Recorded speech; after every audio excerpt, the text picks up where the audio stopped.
ప్రార్థన ఎలా చేయాలి?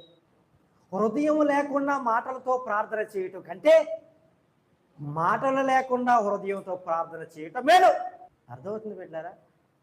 నువ్వు ప్రార్థన చేయనప్పుడు హృదయం లేకుండా మాటలతో ప్రార్థన చేయటం కంటే మాటలు లేకుండా హృదయంతో ప్రార్థన చేయటం ఎంతో మేలు బిడ్డ. ప్రయత్నించి ఆ మేలు లేదా దిగు వస్తాయి చూద్దాం. నీకు అనుభవం తెలియదు, మాటలతో ప్రార్థన చేస్తున్నావు. కాదు, నీ హృదయాన్ని పరిచి నీ హృదయంతో ప్రార్థన చేయడం మొదలుపెట్టు. హృదయంతో ప్రార్థన చేయాలంటే హృదయం శుద్ధి అవ్వాలి. హృదయాన్ని శుద్ధి చేసేది యేసు రక్తము.